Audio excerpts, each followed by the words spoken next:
Trojan fans, welcome to another edition of the Peristyle Podcast. I'm your host, Ryan Abraham, joined in studio by my longtime friend and fellow masshole. Yes, Connor Morrissette, triple-double. What's going on, man? not much. Happy Spring Portal Day, first day, opening day, whatever you want to call it. Opening day of the portal. Yes. Portal Palooza. My thing was Portal Palooza or Portal Passivity. We will see what's going on, at least for USC. What kind of names are jumping in the portal? Of course, the whole Nico Iamaleava. Was it Iamaleava. Iamaleava. Yes. Okay. Yep. Good to get that right. There's some news going on there. We had a Colin Cowherd, friend of the show, bomb go off right before we went live. So we're going to get to all that stuff. We are live on YouTube and Facebook. We appreciate you coming on and being part of the show. We are also, of course, across all of the podcasting platforms. Wherever you can get your podcast, you can get the Peristyle Podcast. We've been doing this since 2008, if you can believe. So it's been around quite a while. Questions, comments for the show, podcast at uscfootball.com. You can also call or text us. We got a voicemail to get to from our buddy Curtis. 424-254-9141 is the number. And if you listen on Apple Podcasts or Spotify, you can leave us a 5-star rating for the Peristyle Podcast. We'd appreciate that very much. And even on Apple, you can leave a review. We got a couple new reviews, Mr. Connor. Sweet. If I can find them. Let me pull them. Okay. First one is from Dubai Trojan. Wow. It's about the composite 2-star recruits. Chris and Gerard, thank you for your countless hours of analysis and entertainment. As a Bishop Amat alumnus living in Dubai, you guys have kept me plugged into USC football and recruiting since Lincoln Riley joined. Years later, I can't imagine Trojan football without the Cilantro Boys. Salute. Very nice. Very cool. What about us? Come on, Dubai Trojan. No, it's good. We appreciate that. That's a great show. And another one for the Cilantro Boys, JB class of 80-82. He says, Cilantro Boys, you guys are the best. Love Gerard's recruiting expertise. I've been hearing that Xavier Jordan is starting to show out. Have you heard anything? J Boone, 80-82. Fight on. What was the latest on Xavier Jordan? He's sick. Yeah. He wasn't out there at practice yesterday. No, he's sick, but not expected to enter the transfer portal. And Sam Heward, one of the expected backup quarterbacks, said that he feels like DJ Jordan is coming along really strong and that Heward has a really good bond with him on the field. So USC doesn't have a whole lot of scholarship wideouts right now. It's a big opportunity for DJ Jordan to show that he can play on Saturdays in the fall after not playing, I don't think, a single offensive snap as a true freshman. Yeah. But yeah, good to a little update there. What's going on with him? There's opportunities after the top two guys in Mekhi Lemon and Jacoby Lane, and we'll see if some of those young guys can get into the mix. I think Prince Strawn, there was a lot of talk about him. Yeah, he seems to be that next name. I kind of think he's locked down that third spot on April 16th. Of course, a long way to go. Some other guys have been battling some injuries, but he's been healthy the whole way, been out there every day, is that bigger-bodied receiver, a lot of upside. So it's not really that big of a surprise to me if he emerges as wide receiver 3. It looks like he's on that path right now. We'll see what USC does in the portal, too. We will see, yeah. So we're going to talk about the portal stuff today. And if you are watching live on YouTube or Facebook, we'd appreciate you could put some questions in the chat, and we will get to those as well. And before we get into all the portal stuff, I do want to thank Trader Joe's, who've been such a great sponsor to us over the years. I went yesterday, and speaking, like I told you guys, both Connor and I are from a town in Massachusetts they're literally next to each other, Milford, Mass, and Franklin, Mass. Now I'm significantly older than him, so we didn't go to high school together or play against each other or anything. But yeah, I'm flying back for Easter. I haven't been back for a while, and my mom was like, "You need to come visit," so I'm going to go out. I'm flying out tomorrow, but I was like, I need some stuff. I go to Trader Joe's, and I'm like, I'm going to be leaving for like 5 days. I had to limit the stuff. So I bought more wine yesterday, Connor, because that's longer shelf life stuff. But one of the things that's back, and if you, the Ubi Mochi pancake waffle mix, they only put that out there about once a year, but I saw a big display at my Hermosa Beach one. So if you're a fan of that, like ube is like it's like an Asian purple yam kind of thing, but it's really popular. And I've had friends that were like, "Oh my God, where'd you get those?" And it only comes out, I think, once a year. Maybe it's twice a year, but it's not out there very often. But it's out there now. So if you are a fan of that, there's a big display, and I bought a couple boxes of it yesterday. And again, something else with good shelf life. But I don't know if you ever had it. Maybe I'll make you some. Is it a purple pancake? Yeah, it's like a purple pancake. Wow. Yeah, okay, yeah. I'd love to try it. Yeah. So check it out. But I didn't realize how big it was. Mostly like Asian friends, they're like are really into it, and they were like, "Oh my God, where'd you get that?" And I was like, "Okay." But yeah, go check that out over at Trader Joe's. And I got a bunch of wine too, because you never have too much wine. Never have too much wine. It's just you just can't. It's good stuff. Okay, so it's the portal. The portal window has opened.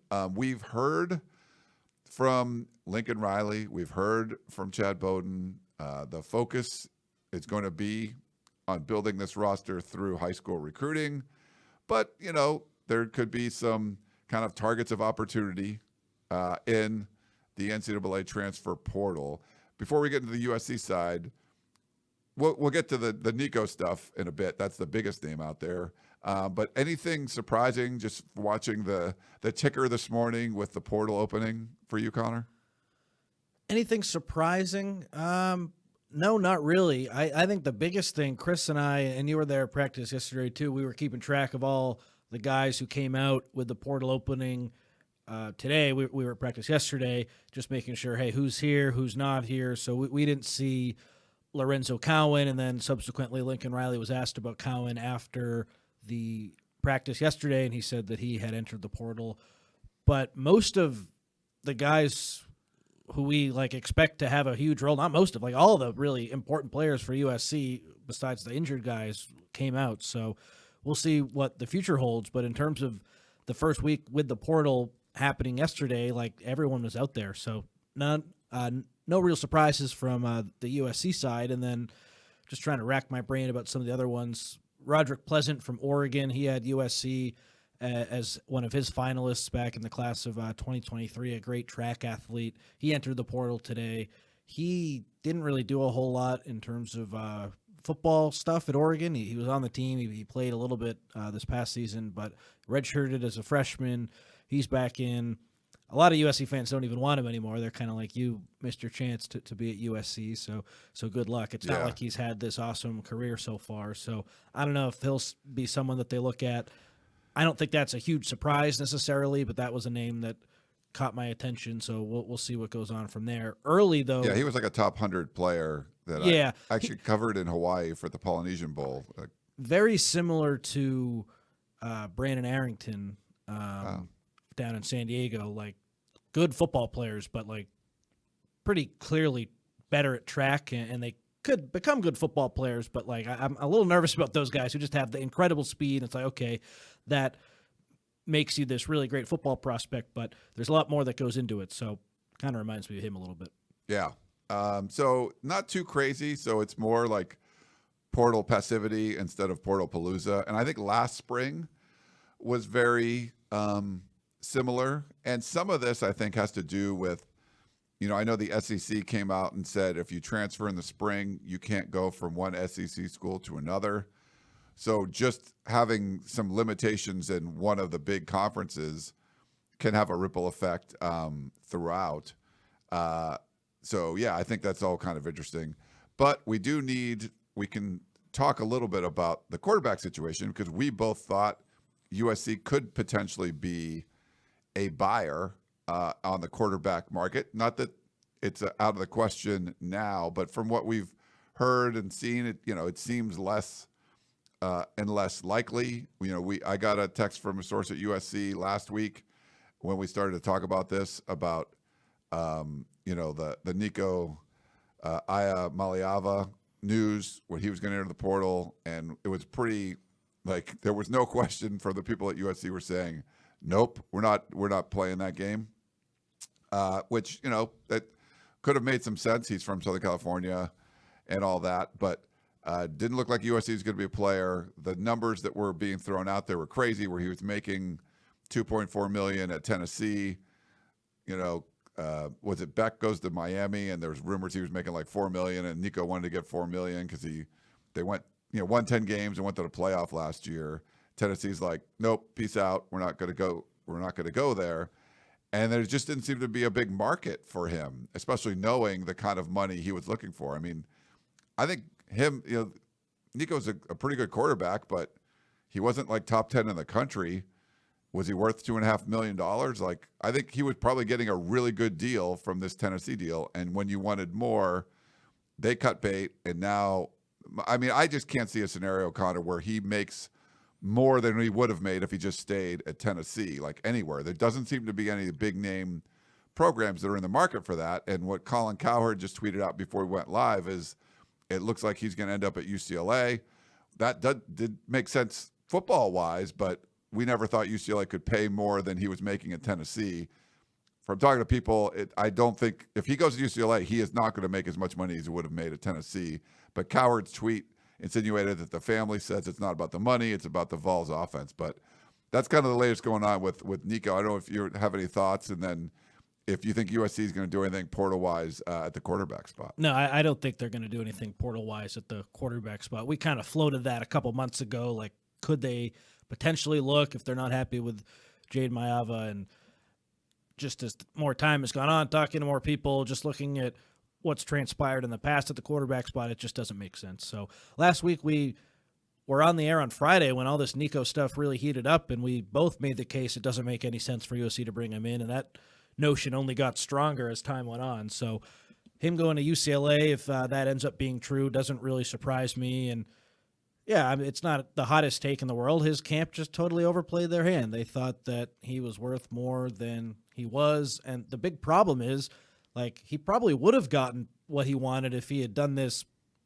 before spring camp, if he had done this in the first portal window. Like December, yeah. Yeah, I bet Oregon. Like Miami was willing to overpay. And would they want, was it Carson Beck, right? Like, would they want him? Miami too was in on Jade Iamaleava. They wanted Jade Iamaleava from USC. They were desperate for a quarterback. So yeah. I don't know if they were looking at Nico back then. Maybe an Oregon comes to mind. Would they have ponied up the money? But you just look at every big time transfer quarterback over the last few seasons. Like, all those guys go before spring camp. Even Jaden Daniels, who transferred in the middle of March to LSU, he got to LSU before their spring camp, and then he won the Heisman, and then he was drafted and had all of his success.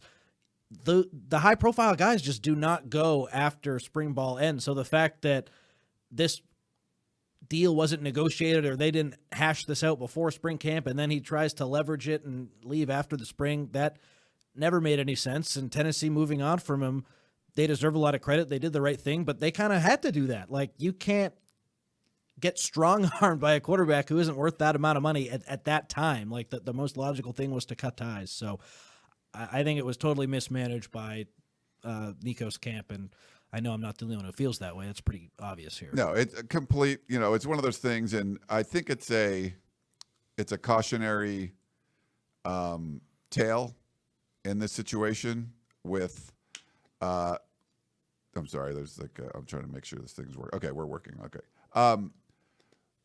We haven't seen something like this happen before. Like, Nico sort of created this whole mess, like that lawsuit, that the reason why USC is allowing House of Victory to be involved in high school recruiting is because of the lawsuit that happened in Tennessee. And that really stemmed from the Nico deal where he was going to get like $8 million over his college career. He was getting paid a lot of money when he was in high school, more money than Tennessee volunteer players were paying, but they needed to make a big splash. So he sort of like, changed a lot of things in the whole landscape by signing this massive deal with Tennessee. And then this hasn't come up really a lot where you're on a great deal and you want to test the waters and go somewhere else and essentially like hold out. And we haven't seen something like that happen. I don't think we're going to see it happen very often. Like, if the market is hot, this is one of those kings where, like, his family, with family representation, I think the father's involved a lot. My take would be, just like what yours was, that, you feel like, oh, all these people are going to want my son. They're going to want him. They're going to want him. And Tennessee did want him, and they already spent a ton of money to get him. But now you're saying, well, they're going to push for more. And maybe you don't like the offense. We could talk about that too. But I think when you overplay your hand like that and you just think that, oh, there's all there's going to be buyers and stuff. And the rumor was that, Dan Lanning, you think when someone's going to overpay, you initially think of Oregon, right? And they're fine with where they are with Dante Moore and all that. But Dan Lanning apparently, according to different reports, reached out and brought this up to Josh Heupel and like, hey, by the way, his people are shopping him around. And I think you saw that anyone that was capable of paying, like Texas Tech is paying a lot of money right now, but they're happy with their situation. USC was potentially in the market, and they shut that down right away. Notre Dame, same thing. There's a lot of the big schools that you thought you could get paid at, and they were not interested. So you have to have a market there. And when you look at all the schools, there's only a limited number, and going to the SEC isn't really an option because you won't be able to play. So I think you're right. I think it's just a case of overplaying your hand, and you feel, there's a lot of weird stuff involved. The fact that there's not a lot of rules doesn't help, but I'm hoping it's a cautionary tale that you're like, hey, if you got a great deal and you're happy where you are, like, I would stay. You're going to try to squeeze out some more money from somebody unless there's a whole bunch of people calling like, hey, man, we want you. We'll pay you double or whatever. Like, cool. If not, if you're just making this up because you think you're worth this much, you might not be. I do think, though, this happens all the time. It's just not as public. Like, remember Bear Alexander last spring? Yeah. He threatened to sit out. What happened? He got more NIL money from USC, and then he came back and was back in the fold before the whole fall fiasco. Like, there's one example. And then in the 2025 class, Texas and USC, they were battling for that defensive lineman, Josiah Sharma, and it got to the point where it looks like, hey, USC is going to be able to get him in the fold here, a late flip, and then Texas hit his number. So this does happen a lot in college football. It's just not always public. And again, I go back to the timing of it all with Nico. If he had entered the transfer portal the day, or expressed that he was going to, the day after they lost to Ohio State, then all of a sudden, just optically, it's like, okay, he wants a fresh start.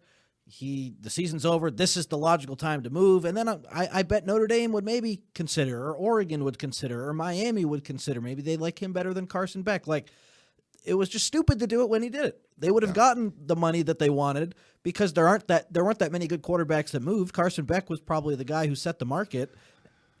They had an opportunity if they had just done it sooner, and for whatever reason they didn't. So that's why I think they deserve a lot of blame. The people who say, oh, he's not worth that, it's not even close to being worth that. He's not worth that right now, but he would have been worth that in the winter 100%. Yeah. I mean, you had a desperate party in Miami that we needed a freaking quarterback. Let's pay. I think Oregon was desperate for Quinn Ewers not to enter the draft. They offered him like $6 million. Like, the time was then. Yeah. But why did Tennessee cut ties with him? Why is Oregon staying with Dante Moore after spring? Like, you can't make that big quarterback change this late in the game. It's a death sentence to the camaraderie in the locker room. It kills your momentum unless there's some injury or some other circumstance. If it's just business as usual and you have your guy go through spring practice, you can't undermine him like that. Even Oregon, a team who pays money out the wazoo for all these different players, isn't going to play that game. That should tell you all you need to know. If Oregon's telling on you for shopping yourself around, you've screwed up. Yeah. And I think anyone that signs Nico at this point, and if the report from Colin Cowherd is true, obviously it's Nico's camp trying to back off the whole money thing. Like, it wasn't going to be about the money, because if you're leaving a place with a great deal and then you end up signing for less somewhere else, there's egg on your face. And the one way you could say is like, we were willing to take less money. It wasn't about we wanted $4 million or whatever. It was about the offense, which, smells, pretty fishy to me. But I think that's where, but if you're UCLA, you're like, hey, we need a quarterback. We feel he can come in here. We're going to pay him like a good wage, $1.5 million or something. It's going to be less than what he made at Tennessee. I think UCLA can look fine. Like, hey, we look good. We can get it. I think you would look bad as if someone paid him the $4 million and then you're like, okay, now what? This is a guy that's going to like hold out or whatever, or not play, or, I think there's the perception of like leaving your teammates high and dry and all that I think it's a little hard to kind of overcome. But I think the player itself, I think a lot of people are not blaming Nico himself. It's more about his camp. But, you're 20 years old, that sometimes you could push back and be like, no, I just want to stay here. I'm happy here. And maybe he wasn't happy there. It's hard to stay. But if he ends up going to UCLA, I think that's probably the best case scenario for him right now. But it's going to look weird that you're taking less money than what you were going to get at your previous stop. And a team like UCLA, when I'm saying it's too late to do all this stuff, like someone obviously will take him, but it's going to be a tier 2 team. It's going to be a desperate team. You're not going to get that 4 million number, like you said, Ryan. And remember, UCLA brought in a transfer, Joey Aguilar from App State, the quarterback. Clearly, they're not happy with him. So, like, there is going to be a market for him, but the market that he probably deserved is the wrong word, but would have had if he had done it earlier. Like, he just killed his own market because it's too late for the premier programs to really get involved here. They're never going to get a high-profile quarterback again if they undermine the person that they already have. But, like, if you're UCLA, with all due respect to UCLA, the Big Ten is daunting. You're desperate. You're a basketball school. You took the Appalachian State quarterback. Like, if you can make a clear upgrade and it doesn't cost as much as you were expecting maybe a couple months ago, then you have to make that move. But, like, that's a big win for UCLA. That's not a big win for Nico. And, like, if he had gone to Tulane, that would be a huge win for Tulane. Like, no matter where Nico Iamaleava goes, he's going to come out not looking good, and the school who gets him will probably look pretty good because it's like, hey, we got this good quarterback at a bargain deal. Yeah, and then I know there were some comments in the chat. Appreciate you guys sounding off in there about the BS about the offense. Like, yeah, total BS. Well, like you mentioned, if it was about the money, you should have left in December. If it was about the offense, you also should have left in December. Like, the offense didn't change. Or just come out immediately and say that. Don't skip practice on Friday and don't like hold right before out. The spring game. I'm holding out because the offense sucks.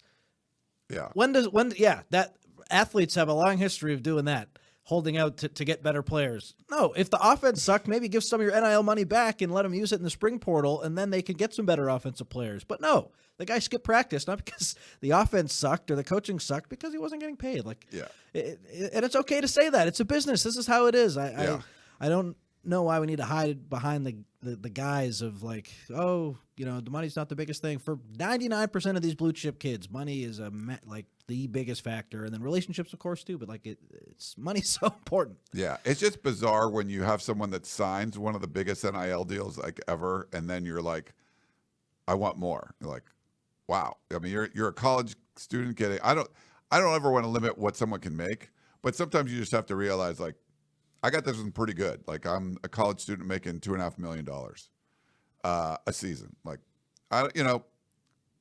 if you were worth more, maybe, but, like, it's pretty darn good, And maybe in 5 years, that's not even going to be good for a starting quarterback. We'll see. But yeah, just overplaying the hand, and it doesn't help.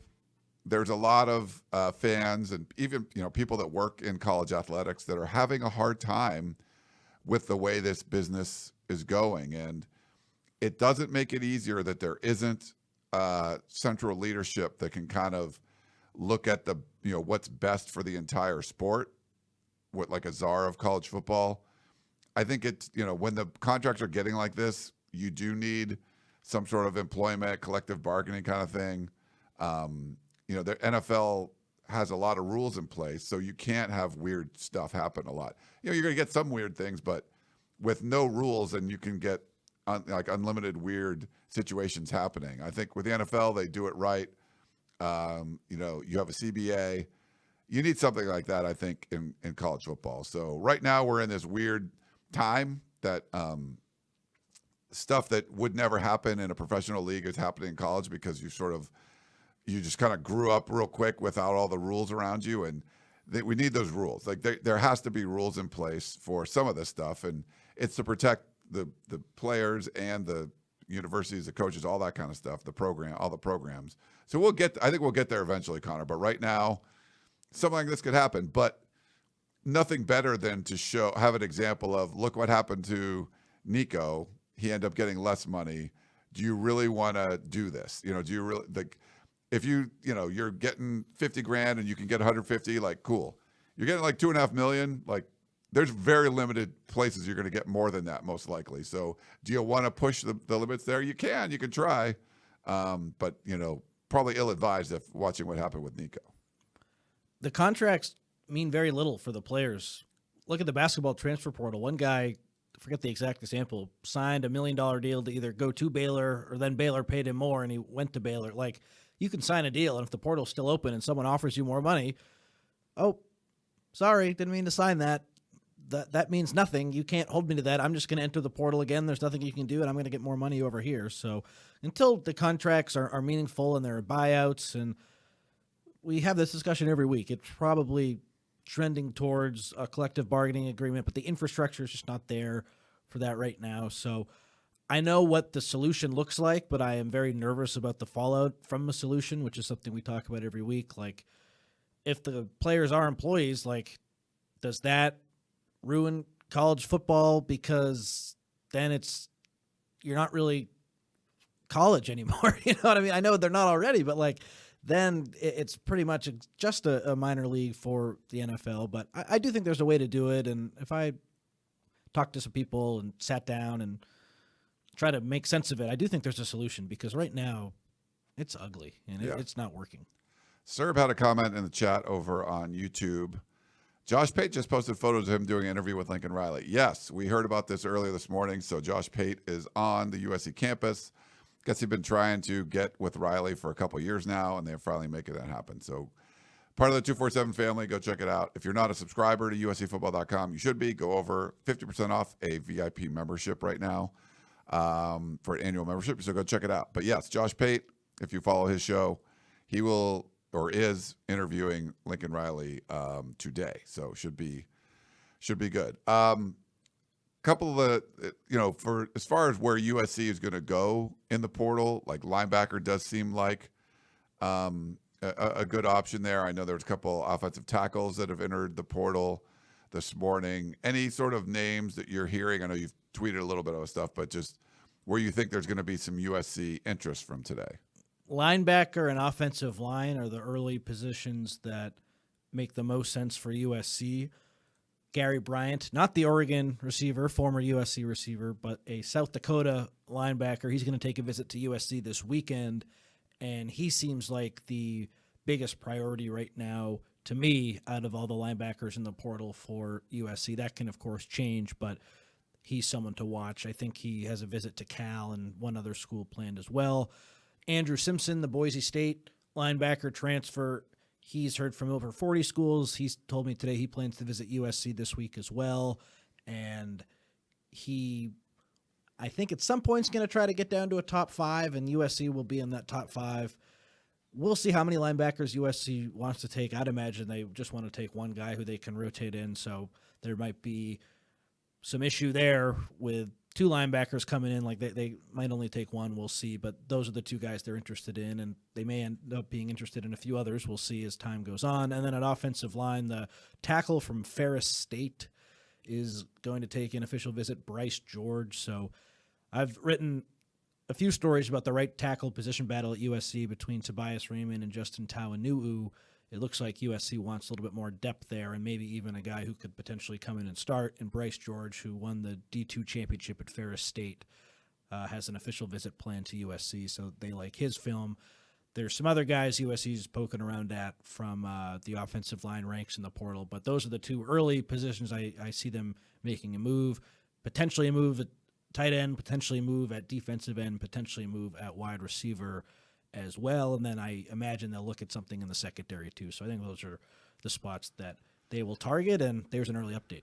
Yeah, we don't think, I think Lincoln Riley talked about this or mentioned this yesterday a little bit. It's sort of like, there's going to be some evaluations. I think they're going to be very picky. They're not just going to go grab guys in the portal. It has to be the right situation. So I wouldn't, if you're a USC football fan, I wouldn't expect this to be something that just blows up. Like, oh my God, they're going after this guy. This guy. I just don't think that's going to be the case. But if they can find some players that they feel will help the team, not disrupt the chemistry in the locker room and all that, I think they'd go after him. But I don't think it's going to be a super active portal window for USC.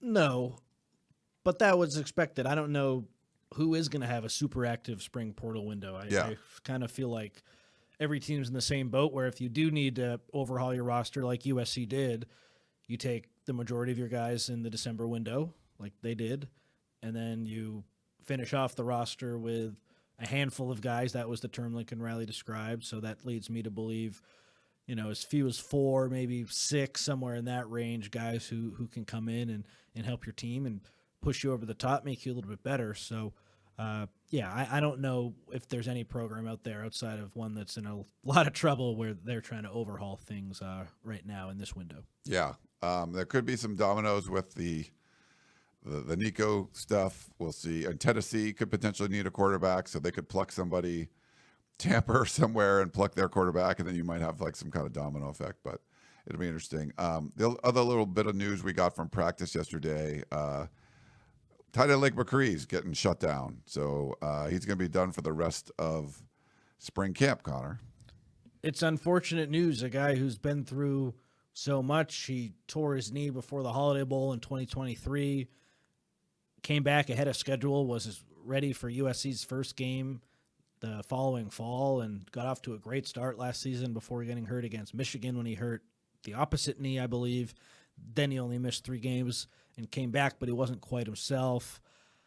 I really feel for the guy. He's tough. He's a great leader. His teammates and coaches say so many great things about him. He's led USC's tight ends and receiving yards each of the last 3 seasons, but I don't know how much you can rely on him just with his injury history. A few other of USC's tight ends aren't fully healthy right now, so only Walker Lyons and Walter Matthews are fully healthy. It looks like USC might be just looking around a little bit at some tight ends in the portal. I don't know exactly how strong the interest is, but we all thought going in that tight end room was one of the deepest on the team, but with some of these injury issues, all of a sudden it might be a position of need, and that's certainly something I'll be watching. USC, I believe, has reached out to Jack Endries, the Cal tight end, and then there's one other guy who they're looking at potentially. So I know Endries is going to take a visit to Texas, and they're very tough to beat in the current recruiting landscape with money and all that stuff. So I don't know exactly how crazy the interest is from USC, how much it is, how the level of it, but I do think tight end they're going to be poking around because of these injury issues. Yeah, it's funny. We heard from Lincoln Riley a couple weeks ago and thought it was a really deep spot, especially with the wide receivers being banged up a little bit. We did get to see Mekhi Lemon back out there, so that was good. He hadn't been doing much, at least that I saw. Had a hamstring, so I'm glad he's back. Yeah, this was a photo I took of him. If you're watching on YouTube or Facebook, Mekhi catching a pass from Sam Heward, and looking pretty good out there. Him and Jacoby Lane are going to be the studs, obviously, but we'll see who kind of fills in after that. But they really like the tight end room. Missing like a Lake McCree would be a difficult one. And looking at a tight end for like USC, the fact that they're doing that kind of backs up a lot of what we heard. Like the rest of the group outside of McCree is obviously really young, but no one has really popped. No one has really exploded. The early returns from that group, just based on talking to people, have not been like, oh, watch out, this guy's going to have this big breakout year. Like a couple guys have been okay. A couple guys have been solid, but like there's a reason they're doing their due diligence here, looking at some tight ends, and injuries are a part of it too. But like they also recognize they might need some help there. Yeah. Any other sort of news and notes from around practice you want to get to? I know it's like mostly a portal day, but 10 practices in, like 2/3 of spring ball is done. You got 5 left. We should mention too that Brian Urlacher's son from Notre Dame, I think, is it Kennedy Urlacher? He entered the portal, and he was a true freshman safety at Notre Dame this past season. It looks like he's going to come to USC and help provide some depth in that safety row. Maybe he could play some nickel as well. They need another body there, so that was another note from today. But I think right tackle, what's going on there, the fact that USC is looking at a right tackle, like, to me, I just kind of wish they had done it earlier, where it's like, I know you got to see what you have first in Justin Tawanu'u and Tobias Raymond. And in an ideal world, if you really loved what you had there, you wouldn't look at another tackle. But like, I wish that they brought in this tackle before spring, and then that guy would just be ready to go. And yes, it might lead to some attrition and someone else leaving. And again, I understand why they didn't. They wanted to see what they had in-house before doing it. But just like, I think these reps are so valuable, and it's so important that if you have a starting caliber guy come in, like it would just been a lot more valuable if he was in here this whole spring. So I can't say for sure what bringing in Bryce George potentially means, the Ferris State right tackle for USC, but like, to me, he's an All-American at the D2 level. He's getting a lot of interest. They're looking at the South Dakota tackle too. I think his name is Joe Cotton. Like it looks to me like USC's looking for a starting caliber right tackle. All righty. Well, good stuff there. Why don't we do this? Let's take a quick break. We'll come back, answer some questions, talk a little more about the portal and what's going around USC. Back in a minute, everyone.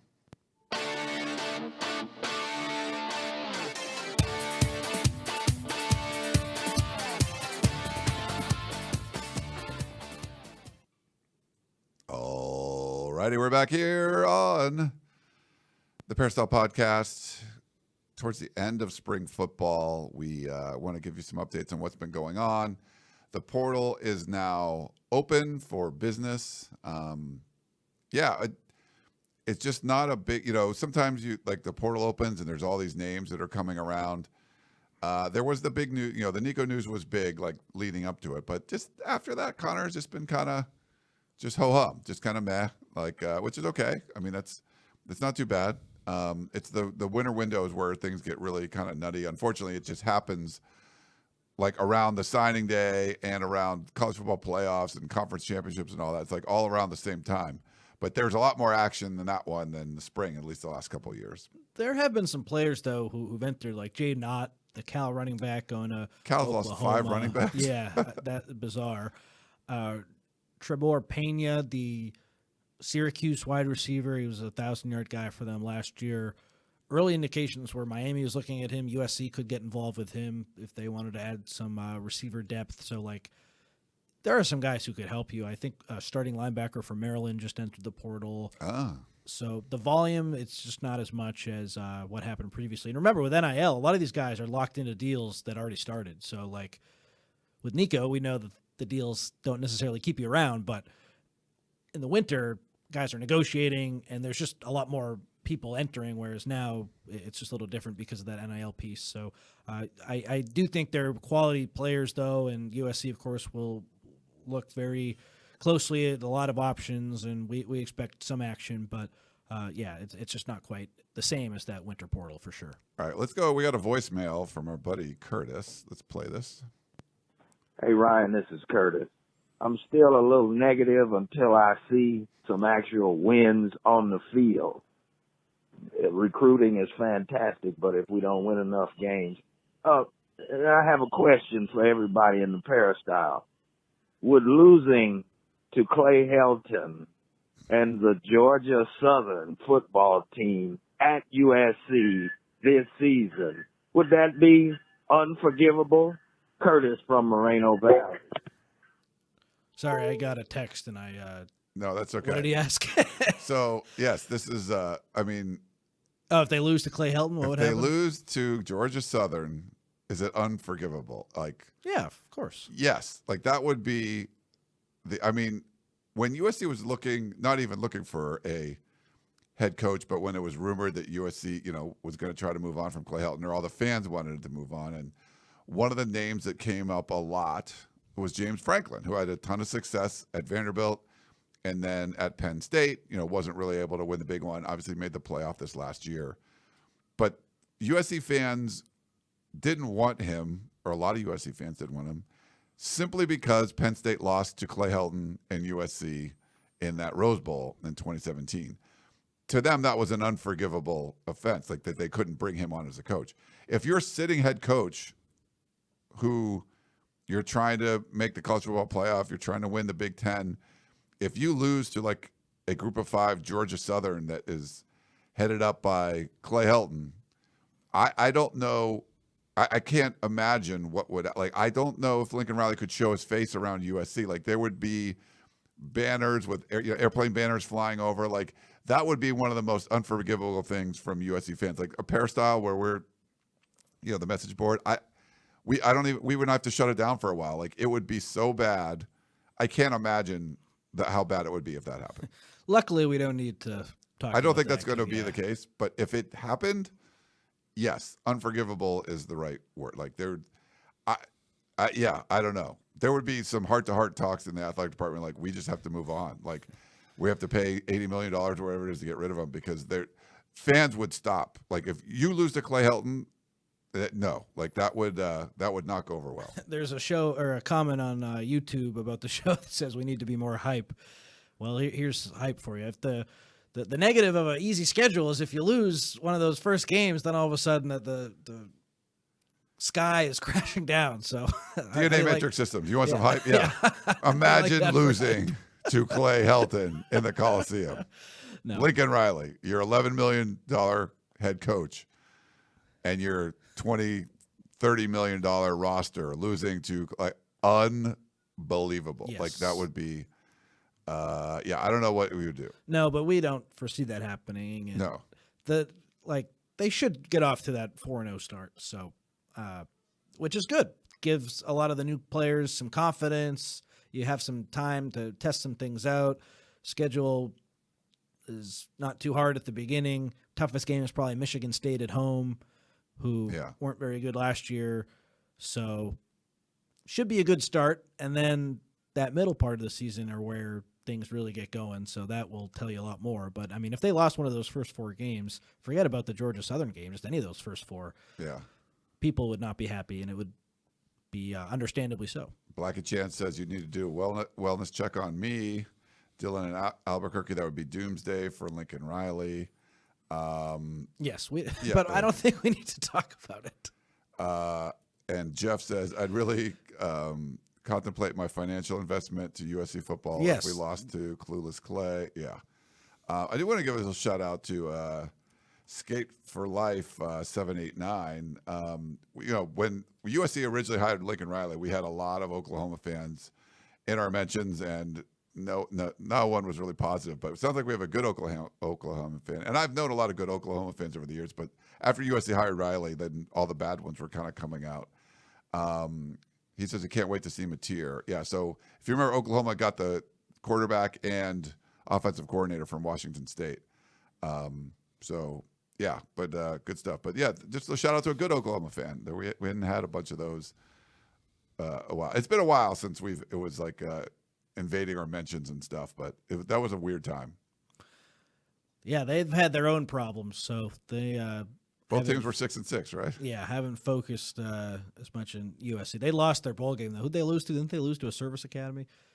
Oh, was it Navy maybe, or I don't remember. But so they end up 6-7. That's not good. Yeah. But I'm excited to see Mateer too. I know this isn't an Oklahoma show, but he's good. Yeah.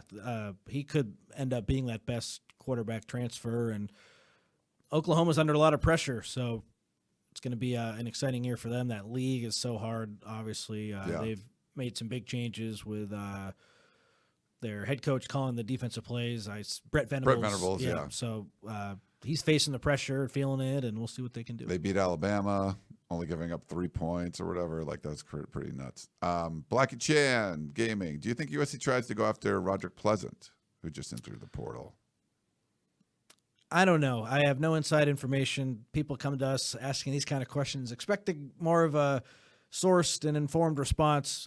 I can kind of see it both ways. He doesn't really have any experience, so like you could bring him in, and if he didn't win a job and he had to sit for a year, he would hopefully be okay with that. But in this window, don't you want to bring in more experienced guys who could help you right away? So he wouldn't really do that potentially. I don't know. I kind of agree with the USC fans who are like, you had your chance to come here and you didn't do it. Yeah. So I don't know. If they like him and they see him as a bright spot in the future, maybe, but I'd try to get someone who has a little bit more experience under their belt, or someone who like a Kennedy Urlacher who only played in 1 year at Notre Dame, but like got on the field and you could kind of see his development. Roderick Pleasant, he just hasn't played a lot. Yeah, I think if you're chasing stars and it's like a former like top 100 high school player, USC would have loved to sign him out of high school. Now you got 2 years in college and not a ton of production. I think you can look somewhere else, unless you really feel like, we can use him and whatever. I think, that ship has probably sailed, is my guess. Blackie Jen also wants to know, do you think USC goes after, so we're talking about Urlacher, the Notre Dame safety. Chad played a huge part in him going to Notre Dame. Yeah, it kind of sounds like that's already a done deal. So I would imagine that he's going to be the first guy to commit to USC from the portal. It sounds like he's going to come on a visit pretty soon. I would definitely bet on him coming here. And the Skater for Life. Anyone have intel on the Sam Hayward guy? Heward? Oh, was he talking about Sam Hayward? Sam like Heward. Oh, Who'd you think he was talking I thought he was talking about some like recruit or something. I'm like, I don't know who this is. Okay. Sam Heward, yeah, like he talked yesterday. Yeah, I spoke yesterday.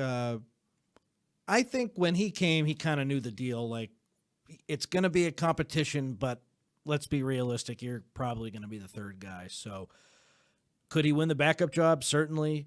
I don't foresee a world where he wins the starting job, but based on everything that Lincoln Riley said, it's an open competition, so I guess that door totally isn't closed. But I am pretty confident that it's going to be Iamaleava, Longstreet, and then Heward. But Heward spoke glowingly yesterday about being at USC and the fact that he is comfortable in this air raid system because he has some experience in the air raid previously. He was just happy to get a chance at this level after bouncing around so much. Great kid, really nice kid, connecting really well with the guys, really good teammate. His uncle's on the staff, so I think that kind of helps too if you bring him in and it's like, hey, you're probably going to be the third string guy, like, you know, your uncle's here, and it's just a good situation to be in where he can help mentor some younger guys. I kind of think that's his role more than a legitimate guy on the field. Yeah, and I don't know if it has anything to do with anything, but the way the quarterbacks were warming up, Iamaleava was on one side of the quarterback with a couple of walk-ons, and both Heward and Longstreet were on the other side with a walk-on or two, making throws. And then yesterday, and I don't know if this happened last week on Thursday, I wasn't there, but Longstreet and Iamaleava were kind of next to each other, and Heward was with a couple walk-ons on the other side. So I don't know if that means anything, but we'll see. But it doesn't sound, Riley was asked about this, right? It just, whatever, they're competing. But he's someone that, you have the pedigree as far as like a 5-star recruit. Didn't really have an opportunity last year in Utah, but the people I've talked to from know him at Washington, they still like a lot about his game. So I think he's someone that's going to be capable of playing. Where he ends up, does he end up being the backup and you really just want to redshirt Longstreet? You get some reps for Heward. I'm not sure, but that's sort of where I think he's going to end up being. I don't think Lincoln Riley operates like this, so I don't expect it to happen, but it would be kind of cool if USC did a Damon Williams situation like Jed Fish did at Washington, where Iamaleava's the guy, but like you still see Longstreet mixed in. Again, that's not how Riley operates, but like that at least can get people excited about the new guy. I know they're in totally different situations, and it's a win now year for Riley, and Fish was in a first season and he could get away with that. But like, I don't know. I just want to see what Longstreet can do, and it's a shame that we can't really watch anything, and I don't foresee him beating out Iamaleava this season, so we probably won't really know for sure until a year from now. Yeah. We had another question. There was one more I was looking for. I lost it somehow, but sorry. Dylan in Albuquerque, how good of a player is the Boise State linebacker visiting? Could he come in and start or get significant time? Andrew Simpson, I describe him as solid, and I think anyone who comes in won't start but will be rotated in fairly frequently, would be the third linebacker. They love Eric Gentry. They love Desmond Stevens. Those guys seem pretty locked in as the starters, and anyone who would come in after that, I imagine, would be competing with Anthony Beavers and Jaden Walker and Garrison Madden for that third linebacker spot, which, let's be honest, is pretty open. Like, they could come in and very open. They would probably be able to win that third job. Yeah. Good stuff there. But thanks for the questions in the chat. I don't think we got any Facebook ones, so if you're watching live on Facebook and you want to throw us a late question, you can definitely do that. So USC will be back out on the practice field on Thursday, and then Saturday will be a closed one we don't get to see, and then one final week of practice, Tuesday, Thursday, and Saturday. Lincoln Riley was a little fired up about their Saturday practice. It wasn't a scrimmage, according to him, but it was they did some team periods. So they were, full pads, and they had about 150 former players there. He seemed really excited to bring those guys back in the fold. I think the highlight was Ronnie Lott being there. Someone asked Jaden Iamaleava about it, like who stood out to him, and he mentioned Ronnie Lott right away. Lincoln Riley's pretty excited about what they did Saturday. We couldn't see it, unfortunately, but the players and the coaches seem to be fired up about it. And that's something that former players have been frustrated with, not feeling as welcome back as they would like. So the fact that that happened, I think, is very significant. You can probably speak to that more than I can, Ryan. But anytime with USC, you can get all Americans and legends and all the great players back to mentor the guys in the current program. Like, that's a huge advantage that this program has that other ones don't. So yeah, I'm very happy to see USC doing that. Yeah, so that was definitely a good move. Like I said, we don't get to see that stuff, but yeah, so cool out there. Anything else, like final stuff from practice? Any like observations or something that from the limited window we get to see? We've put a bunch of stuff up on USCfootball.com. Chris's ghost notes every practice are great. I've been trying to take a bunch of still photos of what we can see. Connor and Riley have been putting up sights and sounds videos, trying to give you a feel for the open portions of practice that we get to watch, at least open to the media. But anything kind of standing out before we go? The last thing I'll say, I think I mentioned it last week because we did the show later in the week, but last Thursday, Lincoln Riley had some really good comments about Jacoby Lane and just what he needs to do to mature and just how they're trying to get him to that next level as a leader, as a more mature guy. And usually Riley will kind of hold back and he won't be as descriptive and won't quite give you the real story at times. And I felt like he was very honest about what he had to say on Jacoby Lane. I wrote a story about it, and you can watch the interview too on our YouTube channel if you want.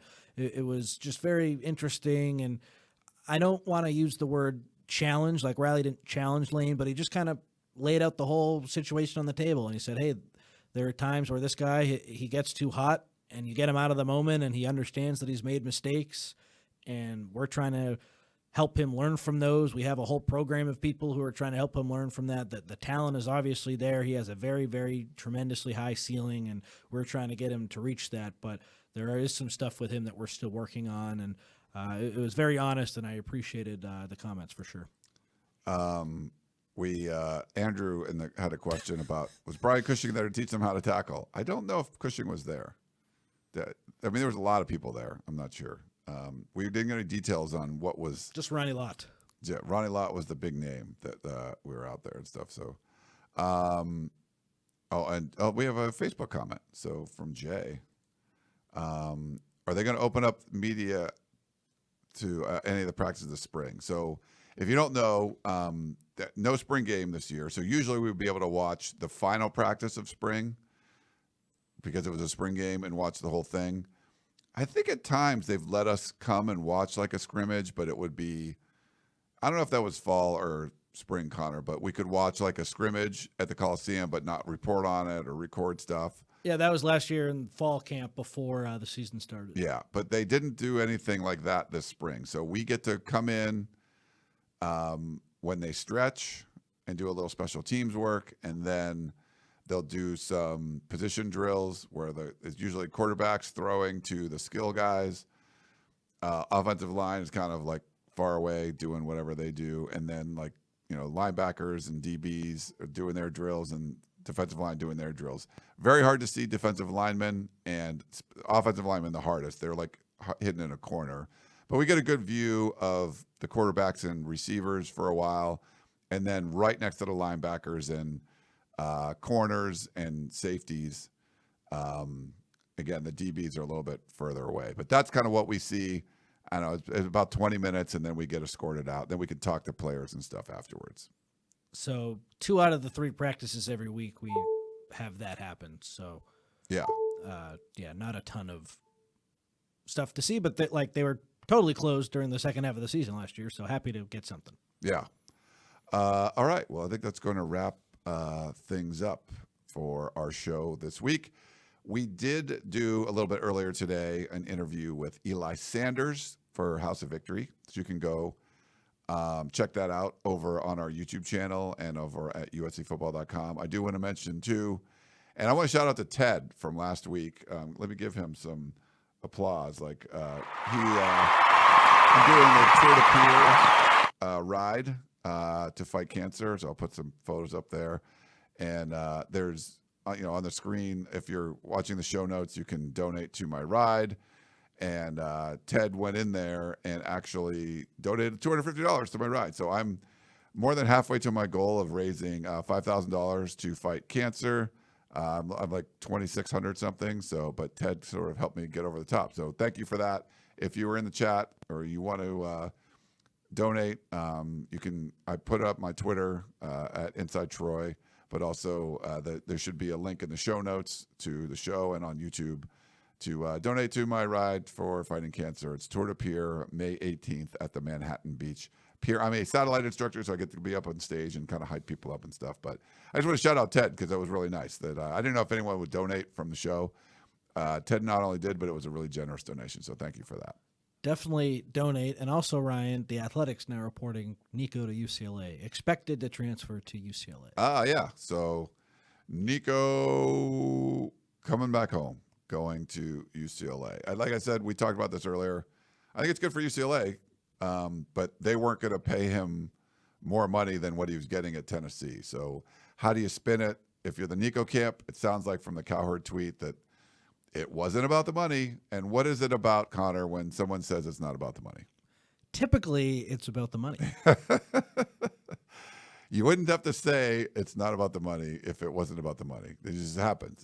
It's the way. If everyone assumes it's about the money and you have to declare it's not, it's because it was. Almost guaranteed. So let's wrap things up. That is Connor Morrissette. You can call him Triple Double. I am Ryan Abraham. Hope you guys enjoyed the show, and we will talk to you next time.